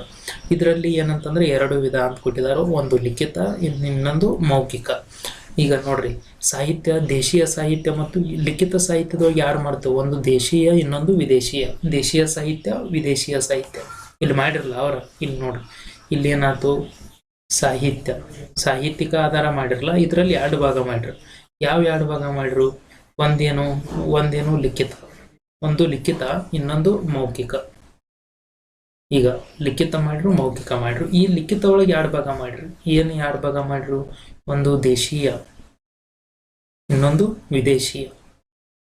ಅಂದ್ರೆ ಇದು ಭಾರತೀಯರು ಬರೆದದ್ದು, ಇದು ವಿದೇಶಿಯರು ಬರೆದದ್ದು. ಇಲ್ಲಿ ನೋಡ್ಕೊಂತ ಹೋಗೋಣ ನಾವೀಗ. ಇಲ್ಲಿ ನೋಡ್ರಿ, ಸಾಹಿತ್ಯವನ್ನ ದೇಶೀಯ ವಿದೇಶೀಯ ಮಾಡ್ರು. ಮೌಖಿಕ ಸಾಹಿತ್ಯವನ್ನ ಏನು ಮಾಡ್ರು, ಜನಪದ ಗೀತೆ, ಕತೆ, ಲಾವಣಿ, ಐತಿಹ್ಯಗಳನ್ನು ಮಾಡ್ಕೊಂತ ಹೋದ್ರು. ಲಿಖಿತ ಸಾಹಿತ್ಯದ ಅಲ್ಲಿ ರಚಿಸಿದವರನ್ನ ಅಕ್ಷರಸ್ಥರಾದ್ರ, ಮೌಖಿಕ ಸಾಹಿತ್ಯದಲ್ಲಿ ರಚಿಸಿದವರು ಅನಕ್ಷರಸ್ಥರು. ಅಂದ್ರೆ ಯಾರಿಗೆ ಅಕ್ಷರ ಜ್ಞಾನ ಇತ್ತು ಅವರು ಬರೆದ್ರು, ಅವರಿಗೆ ಲಿಖಿತ ಸಾಹಿತ್ಯ ಬರೆದವ್ರು ಅಂತ ಕರಿತೇವೆ. ಯಾರಿಗೆ ಅಕ್ಷರ ಜ್ಞಾನ ಇರಾಕಿಲ್ಲ ಅವ್ರು ಬರಿಲಿಲ್ಲ, ಅವ್ರು ಏನ್ ಮಾಡ್ರು, ಬಾಯಿಂದ ಬಾಯಿಗೆ ಹೇಳ್ಕೊಂತ ಬಂದ್ರು, ಅದು ಮೌಖಿಕ ಆಯ್ತು. ಇನ್ನು ಏನಂತಂದ್ರೆ ಪುರಾತತ್ವ ಆಧಾರಗಳನ್ನು ನಾವು ನೋಡ್ತಾ ಹೋದಾಗ ಆಗಳಿನ ನಿಮಗೆ ಏನಂತ ಹೇಳಿ, ನಾಣ್ಯಗಳು, ಶಾಸನಗಳು, ಸ್ಮಾರಕಗಳು, ಕೆಲವು ವಿಶೇಷ ಅವಶೇಷಗಳು ಅಂತ ನೋಡ್ತಾ ಹೋದು. ಇಲ್ಲಿ ನೋಡ್ರಿ, ಹಿಂದಿನ ಮಾನವರು ನಿರ್ಮಿಸಿದ ಮತ್ತು ಬಳಸಿದ ಭೌತಿಕ ವಸ್ತುಗಳ ಅವಶೇಷಗಳ ಏನಂತ ಕರಿತೀವಿ, ಪುರಾತತ್ವ ಆಧಾರಗಳು. ನೋಡ್ರಿ, ಪುರಾತತ್ವ ಇಲಾಖೆ ಅಂತ ಇರ್ತೈತಿ. ಇವನ್ನೆಲ್ಲ ಸಂಗ್ರಹಣೆ ಮಾಡಿ ಸಂರಕ್ಷಣೆ ಮಾಡೋದನ್ನ ಪುರಾತತ್ವ ಇಲಾಖೆ. ಇಲ್ಲೇನಂದ್ರ ಭೂಮಿಯ ಒಳಗಡೆ ಹುದುಗಿ ಹೋದ ಅವಶೇಷಗಳನ್ನ ಏನ್ ಮಾಡ್ತಾರೋ ಹೆಕ್ಕಿ ತೆಗೆಯೋದಕ್ಕೆ ಉತ್ಖನನ ಅಂತ ಕರೀತಾರ. ನೋಡ್ರಿ, ಉತ್ಖನನ ಅಂದ್ರೆ ಏನು ಅಂತ ಕೇಳ್ತಾರ. ಉತ್ಖನನ ಅಂದ್ರೆ ಏನ, ಭೂಮಿ ಒಳಗಿರುವಂತವನ್ನ ಹೆಕ್ಕಿ ತೆಗಿಬೇಕು. ಹೆಕ್ಕಿ ತೆಗೆಯುವಂತದಕ್ಕೆ ಏನಂತ ಕರಿತೀವಿ, ಉತ್ಖನನ ಅಂತ ಕರಿತೀವಿ. ಅಂದ್ರೆ ತಳಗ ಇದ್ದದನ್ನ ಹಡ್ಡಿ ತೆಗೆಯೋದು ಅಂದಂಗ. ಈ ಮೂಲಕ ಹೊರತೆಗೆಯಲಾಗುತ್ತದೆ. ಪುರಾತತ್ವ ಆಧಾರಗಳ ವ್ಯಾಪ್ತಿಗೆ ಏನು, ಮಡಿಕೆ ಚೂರುಗಳು. ನೋಡ್ರಿ, ಮಡಿಕೆ ಚೂರುಗಳದು ಸಿಕ್ಕು ಅಂತಂದ್ರ ಈಗ ನಿಮಗೊಂದು ನೆನಪಿರ್ಲಿ, ಇಲ್ಲಿ ಏನ್ ಮಾಡ್ತಾರಂದ್ರ C14 ಮತ್ತು ಪೊಟ್ಯಾಷಿಯಂ ಅಂತ ಒಂದು ಬರ್ತೈತಿ. C14, ಇನ್ನೊಂದು ಪೊಟ್ಯಾಷಿಯಂ. ಇವ C14 ಮತ್ತು ಪೊಟ್ಯಾಷಿಯಂ ಅನ್ನು ಏನ್ ಮಾಡ್ತಾರೋ, ಈಗ ಏನಾರ ನಮಗೊಂದು ಕಲ್ಲ ಸಿಕ್ತು, ಇಲ್ಲ ಒಂದು ಮಣ್ಣ ಸಿಕ್ತು, ಏನೋ ಒಂದು ಸಿಕ್ತು, ಹಳೆಯ ದಾಖಲೆ ಅನ್ನೋದ್ರ ತರ ಸಿಕ್ತು ಅಂತಂದ್ರೆ ಏನ್ ಮಾಡೋದಂತಂದ್ರೆ ಅದಕ್ಕೆ ತಗೊಂಡ್ ಅದ್ರ ಮ್ಯಾಗ ನೀವು C14 ಮತ್ತು ಪೊಟ್ಯಾಷಿಯಂ ಹಾಕಿರಿ ಅಂತಂದ್ರ ನಿಮ್ಗೆ ಏನ್ ಮಾಡ್ತೈತಿ, ಅದರ ವಯಸ್ಸಿನ ಬಗ್ಗೆ ನಿಖರತೆ ಕೊಡ್ತಾ ಹೋಗ್ತೈತಿ. ಈಗ ವಯಸ್ಸಿನ ಬಗ್ಗೆ ಕಂಡು ಹಿಡಿಬೇಕಾಗಿತ್ತು ಅಂತಂದ್ರೆ ಏನ್ ಬಳಸ್ತಾರೋ, ಕಾರ್ಬನ್ 14 ಅಂತ ಬರ್ತೈತಿ ಮತ್ತು ಪೊಟ್ಯಾಷಿಯಂ ಅನ್ನ ಬಳಸ್ತಾರೋ.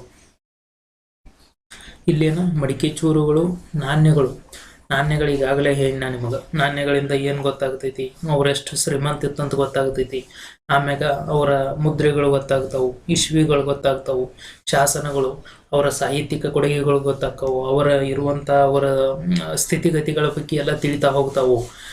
ಅವರ ರಾಜಕೀಯ ಸ್ಥಿತಿ, ಅಲ್ಲಿರುವಂಥ ವೈಶಿಷ್ಟ್ಯಗಳ ಬಗ್ಗೆ ಮಾಹಿತಿ ಗೊತ್ತಾಗ್ತಾವು. ಇನ್ನು ಸ್ಮಾರಕಗಳಿಂದ ಯಾವ್ಯಾವ ಧರ್ಮಕ್ಕೆ ಅವರು ಎಷ್ಟೆಷ್ಟು ಕೊಡುಗೆಯನ್ನು ಕೊಟ್ಟರು ಅಂತ ಗೊತ್ತಾಗ್ತಾವು. ಇತರೆ ಅವಶೇಷಗಳು. ಈ ರೀತಿ ನಾವು ಏನು ಮಾಡ್ತೇವೆ ಅಂದ್ರೆ ಇತಿಹಾಸವನ್ನ ಅಧ್ಯಯನ ಮಾಡ್ತೀವಿ ಅಂತ ಇಲ್ಲೇ ಕೊಡ್ತಾ ಹೋಗ್ತಾರೆ. ಇನ್ನು ಉತ್ಖನನ ಅಂತಂದ್ರೆ ಏನು, ಇಲ್ಲಿ ಕೊಟ್ಟಿದ್ದಾರೆ ನೋಡ್ರಿ. ಉತ್ಖನನ ಅಂತಂದ್ರೆ ಏನು, ಮಾನವ ಪ್ರಾಚೀನ ಅವಶೇಷ ಅಥವಾ ಪಳುವಳಿಕೆಗಳನ್ನ ಏನ್ ಮಾಡೋದು, ಹೊರತೆಗೆಯಲು ನಡೆಸುವ ವೈಜ್ಞಾನಿಕ ಭೂ ಅಗೆತ. ಬ್ರಷ್, ಕರಣೆ, ಚಾಕು, ಮರದ ದಬ್ಬಗಳಂತಹ ಮೊನಚಾದ ಸಾಧನಗಳನ್ನು ಬಳಸಿ ನಿಧಾನವಾಗಿ ಮಣ್ಣಿನ ಪದರವನ್ನು ಸರಿಸುತ್ತಾ ಹೋಗ್ಬೇಕು. ಅಂದ್ರೆ ಏನು, ಇವ್ರು ಏನು ಕೊಟ್ಟಿದಾರೋ, ಉತ್ಖನನ ಅಂದ್ರೆ ಏನು, ಭೂಮಿಯನ್ನು ಹೆಕ್ಕಿ ತೆಗೆಯುವ ವೈಜ್ಞಾನಿಕ ಅಧ್ಯಯನವನ್ನ ಏನಂತ ಕರಿತೀವಿ ನಾವು, ಉತ್ಖನನ ಅಂತ ಕರಿತೀವಿ.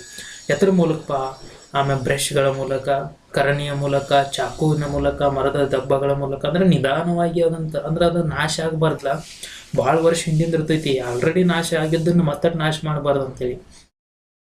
ಇಲ್ಲಿ ಏನಾಗ್ತೈತಿ, ಇಲ್ಲಿ ಏನು ಸಿಗ್ತಾವು, ಮಡಿಕೆ ಚೂರುಗಳು, ನಾಣ್ಯದ ಮಣಿಗಳು ಸಿಗ್ತಾವು, ಆಮ್ಯಾಗ ಹರಳು ಸಿಗ್ತಾವು, ಎಲುಬು ಸಿಗ್ತಾವು. ಈ ಮುಂತಾದ ಅವಶೇಷಗಳನ್ನು ತೆಗೆದು ಅಧ್ಯಯನ ಮಾಡೋದಕ್ಕೆ ಏನಂತ ಕರೀತಾರೆ, ಉತ್ಖನನ ಅಂತ ಕರೀತಾರೆ. ಇದಕ್ಕೆ ಏನು ಹಾಕ್ತಾರೆ ಅಂದ್ರೆ C14 ಕಾರ್ಬನ್ 14 ಮತ್ತು ಪೊಟ್ಯಾಷಿಯಂ ಅನ್ನು ಹಾಕೋದ್ರ ಮೂಲಕ ಏನು ಮಾಡ್ತಾರೋ ಆ ಥರ ಏಜನ್ನು ಪತ್ತೆ ಹಚ್ಚಕ್ಕೆ ಅನುಕೂಲ ಆಗ್ತೈತೆ ಅಂತ ನೋಡ್ಬೋದು ನಾವು. ಇನ್ನು ನೆಕ್ಸ್ಟ್ ಏನಂತಂದ್ರೆ ಈ ಆಧಾರಗಳನ್ನು ನೋಡಿದ್ದು. ಇಲ್ಲಿ ನೋಡ್ರಿ, ಯುರೋಪಿಯನ್ನರ ಪರಿಚಯಿಸಿದ ಭಾರತ. ನಾವೊಂದು ಭಾರತ ಪರಿಚಯ ಆಗಕ್ಕೆ ಯುರೋಪಿಯನ್ರ ಕಾರಣ ಪ್ರಮುಖವಾಗಿತ್ತು ಅಂತಂದು ನಾವು.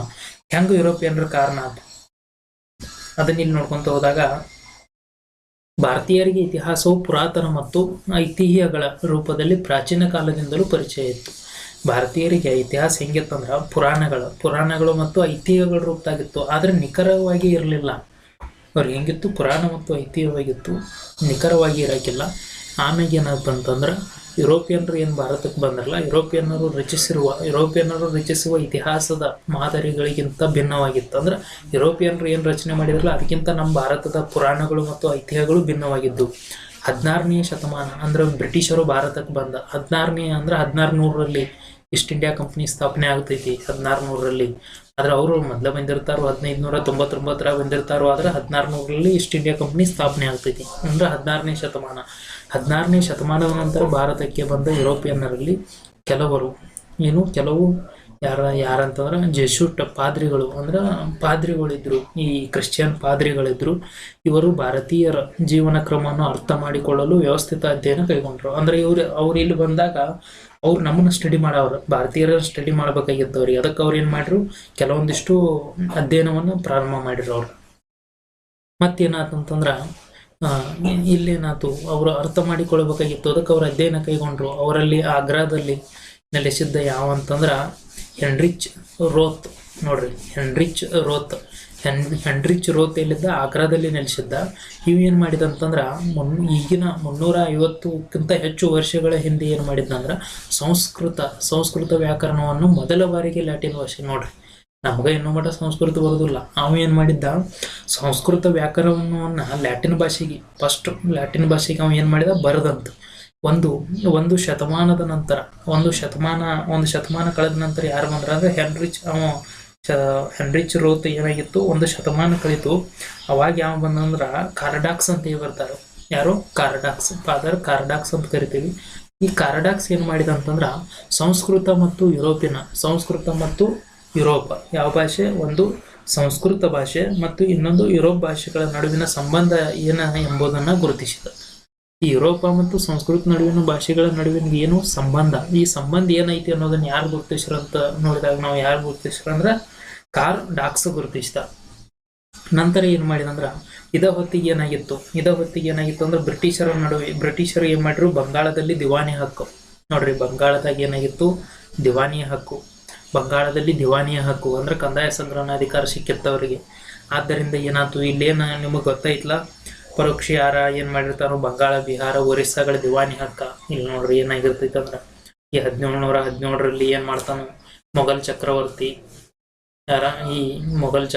ಏನ್ ಮಾಡ್ತಾನು, ಬಂಗಾಳ, ಬಿಹಾರ, ಒರಿಸ್ಸಾವನ್ನ ಅವರಿಗೆ ದಿವಾನಿ ಹಕ್ಕನ್ನು ಕೊಟ್ಟಿರ್ತಾನು.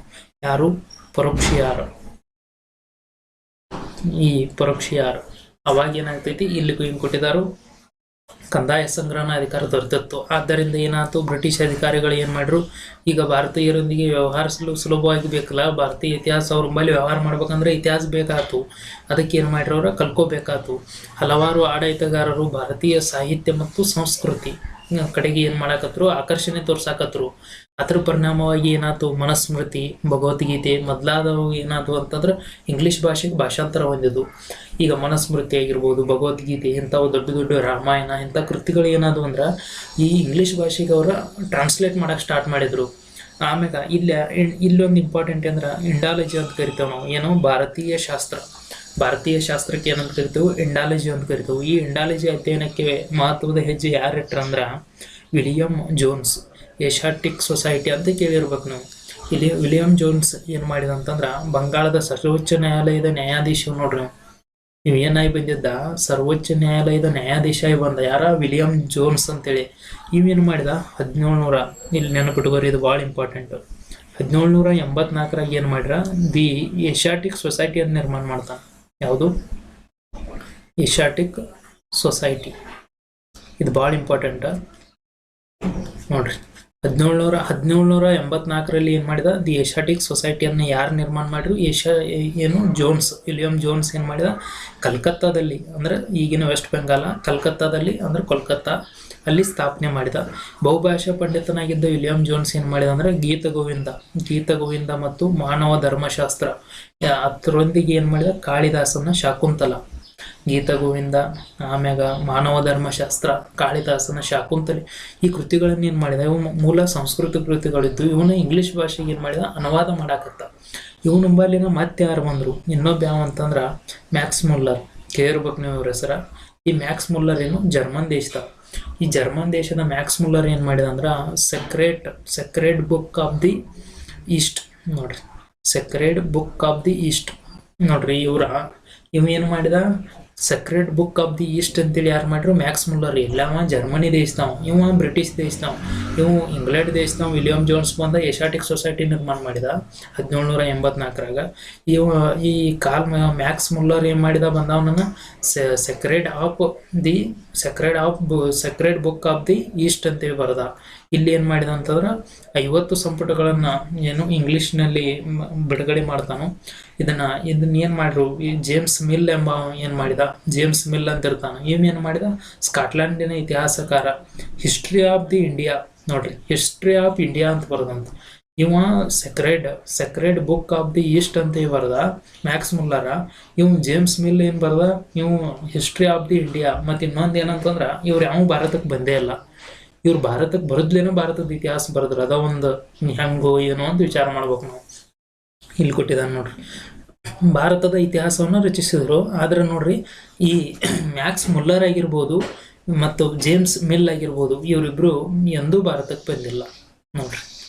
ಭಾರತಕ್ಕೆ ಬಂದಿಲ್ಲ, ಭಾರತೀಯರ ಬಗ್ಗೆ ಬರೀತಾರೆ ಇವ್ರು. ಇವ್ರಿಗೇನು ಗೊತ್ತಾಗ್ತೈತಿ? ಮ್ಯಾಕ್ಸ್ ಮುಲ್ಲರ್ ಆಗಿರ್ಬೋದು, ಜೇಮ್ಸ್ ಮಿಲ್ ಆಗಿರ್ಬೋದು, ಇವರಿಬ್ರು ಭಾರತಕ್ಕೆ ಬಂದಿಲ್ಲ, ಆದರೂ ಬರೋದ್ರು. ಇನ್ನು ನೆಕ್ಸ್ಟ್ ಬರ್ತಾನೊಬ್ಬ ಅಬೆ ಡುಬಾಯ್ಸ್ ಅಂತ ನೋಡ್ರಿ, ಹೆಸರು ಹೆಂಗೈತಿ? ಅಬೆ ಡುಬಾಯ್ಸ್. ಅಬೆ ಡುಬಾಯ್ಸ್ ಇವ ಫ್ರೆಂಚ್ ಮಿಷನರಿ ಆಗಿರ್ತಾನ. ಫ್ರೆಂಚ್ ಮಿಷನರಿ ಅಂತಂದ್ರೆ ಏನು?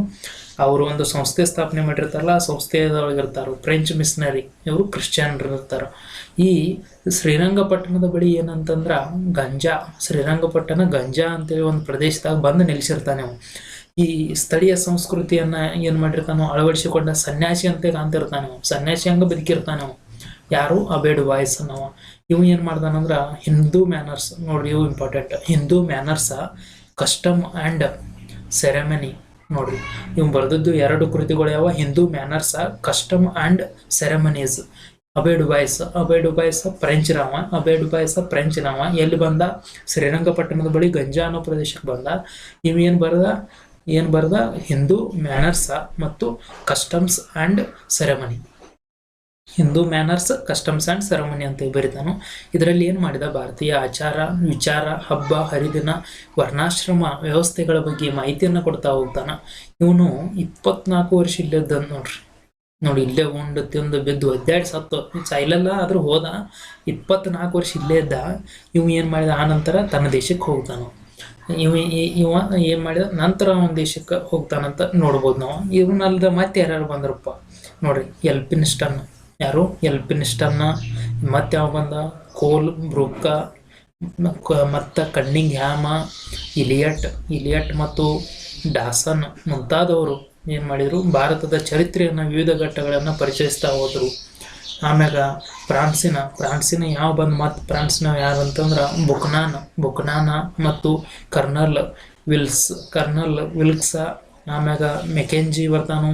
ಆಮ್ಯಾಗ BL ರೈಸ್ ನೋಡ್ರಿ, ಇಲ್ಲಿ ಬಂದು ನೋಡ್ರಿ BL ರೈಸ್ ಯಾವುದೋ ಶಾಸನಗಳ ಪಿತಾಮಹ. ಆಮ್ಯಾಗ ಪಿಟ್ಟ ಮುಂತಾದ ಯುರೋಪಿಯನ್ನರು ಏನು ಮಾಡಿದ್ರು?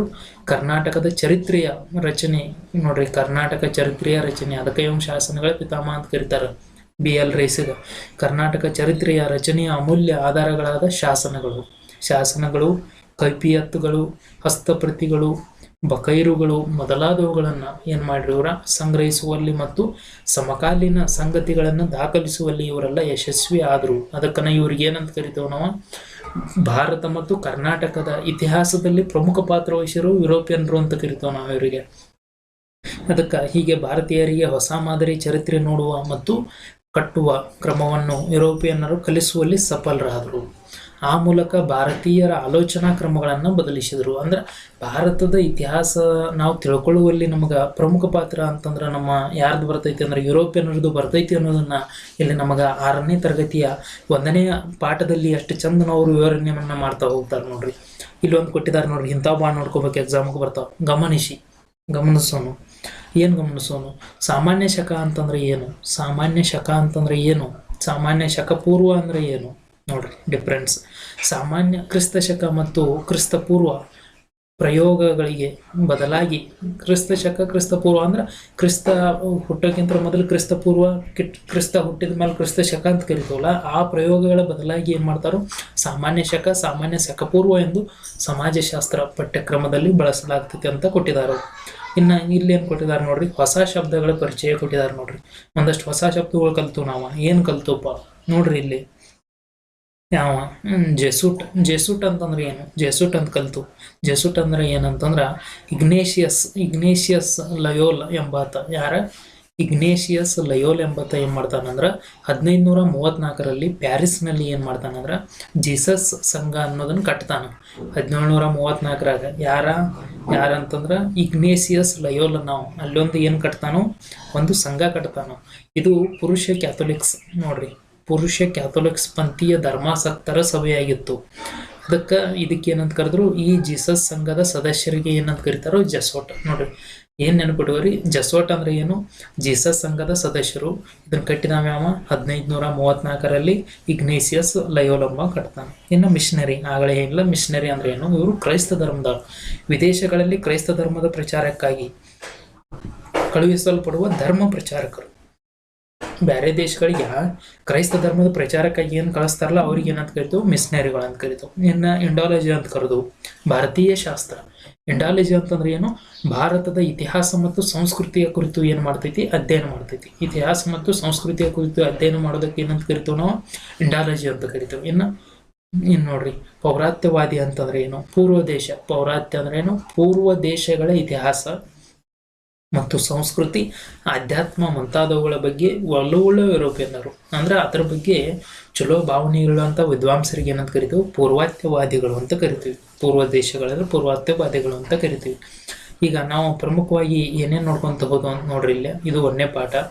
ಈ ಗೌರ್ಮೆಂಟ್ ಬುಕ್ನಲ್ಲಿ ನಾವು 1ನೇ ಪಾಠದಲ್ಲಿ ನಾವು ಏನು ನೋಡಿದ್ವು, ಸಮಾಜ ವಿಜ್ಞಾನದಾಗ ಏನೇನು ಕಂಡು ಬರ್ತೈತೆ ಅಂತ ಫಸ್ಟ್ ನೋಡಿದ್ವು ನಾವು. ಆಮ್ಯಾಗ ಏನು ನೋಡಿದ್ವು, ಆಮ್ಯಾಗ ಯಾವ್ಯಾವ ಟಾಪಿಕ್ ಅದಾವು ಅಂತ ನೋಡಿದ್ವು.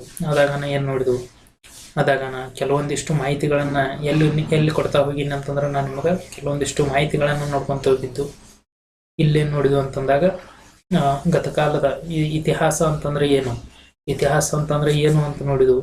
ಆಮ್ಯಾಗ ಇತಿಹಾಸಕ್ಕೂ ಮತ್ತು ಕತೆಗೆ ಇರುವ ಡಿಫ್ರೆನ್ಸ್ ಅನ್ನು ನೋಡಿದ್ವು.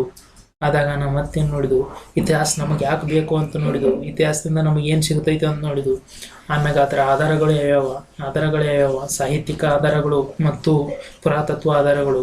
ಸಾಹಿತ್ಯ ಒಳಗೇನು, ಲಿಖಿತ, ಮೌಖಿಕ, ದೇಶೀಯ ವಿದೇಶೀಯ, ಪುರಾತತ್ವ, ಸ್ಮಾರಕಗಳು, ನಾಣ್ಯಗಳು, ಉತ್ಖನನಗಳು, ಲಿಪಿಗಳು, ಕೆಲವೊಂದು ಅವಶೇಷಗಳು ನೋಡಿದ್ವು. ಇಲ್ಲೆಲ್ಲ ನೋಡ್ಕೊಂತ ಹೋದು. ನಂತರ ಏನು ನೋಡಿದ್ವು, ಯುರೋಪಿಯನ್ರು ಭಾರತಕ್ಕೆ ಏನೇನು ಕೊಡುಗೆ ಕೊಟ್ಟರು ಅನ್ನೋದನ್ನು ನೋಡಿದ್ವು. ಆದಾಗನ ಏನು ನೋಡಿದ್ವು, ಇಲ್ಲಿ ಹೊಸ ಶಬ್ದಗಳನ್ನು ನೋಡಿದ್ವು. ಈ ರೀತಿಯಾಗಿ ಏನು ನೋಡ್ತಾ ಹೋದು ನಾವು ಭಾರತದ ದಾಖಲೆಗಳನ್ನು. ಇಲ್ಲಿ ನೋಡ್ರಿ, ಇತಿಹಾಸ ಪಿತಾಮಹ ಹೆರೋಡೋಟಸ್, ಭಾರತ ಇತಿಹಾಸ ಪಿತಾಮಹ ಕಲ್ಹಣ, ಕರ್ನಾಟಕ ಇತಿಹಾಸ EP ರೈಸ, ಪ್ರಾಗ್ ಇತಿಹಾಸ ಬ್ರೂಸ್ಫುಟ, ಶಾಸನಗಳ ಅಶೋಕ, ಕರ್ನಾಟಕ ಶಾಸನ BL ರೈಸ, ಪುರಾತತ್ವ ಇಲಾಖೆ ಅಲೆಕ್ಸಾಂಡರ್ ಕನ್ನಿಂಗ್ಹ್ಯಾಮ, ಇದ್ದಂಥ ವೈಸರಾಯ ಲಾರ್ಡ್ ಕರ್ಜನ್. ಈ ರೀತಿ ಎಲ್ಲವನ್ನು ನಾವು ಇಲ್ಲಿ ಏನು ಮಾಡ್ಕೊಂತ ಹೋದು, ನೋಡ್ತಾ ಹೋದು ಅಂತ ಇಲ್ಲಿ ನೋಡ್ಬೋದು ನಾವು. ಇನ್ನು ಮತ್ತೇನು ಮಾಡೋಣ ಅಂದ್ರೆ ಮುಂದಿಂದ ನೆಕ್ಸ್ಟ್ ಏನಂತಂದ್ರೆ ಇಲ್ಲಿ ಯಾವ ಪಾಠಪ್ಪ, ನೆಕ್ಸ್ಟ್ ಯಾವ ಪಾಠ ಅಂತ ನೋಡಿದಾಗ ಎರಡನೇ ಪಾಠ ಅದಂತ ನಮ್ಮ ಕರ್ನಾಟಕದ ಪರಿಚಯ ಐತಿ. ನಮ್ಮ ಕರ್ನಾಟಕ ಅದನ್ನ ಏನು ಮಾಡೋಣ ಅಂದ್ರೆ ಮುಂದಿನ ಕ್ಲಾಸ್ನಲ್ಲಿ ನೋಡ್ಕೊಂತ ಹೋಗೋಣ. ನಿಮ್ಗೆ ಈ ವಿಡಿಯೋ ಇಷ್ಟ ಆಗಿತ್ತು ಅಂದ್ರೆ ನಮ್ಮ ಕಮೆಂಟ್ ಬಾಕ್ಸ್ನಾಗ ಹೇಳ್ರಿ, ನಾ ಕಂಟಿನ್ಯೂ ಮಾಡ್ತೇನೆ. ಮತ್ತು ಇದ್ರೊಳಗೆ ಏನರ ಬದಲಾವಣೆ ತರಬೇಕಾಗಿತ್ತು ಅಂದ್ರೆ ಅದನ್ನೂ ಹೇಳ್ರಿ, ಮತ್ತು ಇಷ್ಟ ಆಗಲಿಲ್ಲ ಅಂದ್ರೆ ಅದನ್ನೂ ಹೇಳ್ರಿ. ಯಾಕಂತಂದ್ರೆ ಸುಮ್ಮನೆ ವಿಡಿಯೋ ನೋಡಲಿಲ್ಲ ಅಂದ್ರೆ ಮಾಡಿ ವೇಸ್ಟ್ ಆಗ್ತೈತೆ. ಅದಕ್ಕೆ ಎಲ್ಲರಿಗೂ ನಮಸ್ಕಾರ.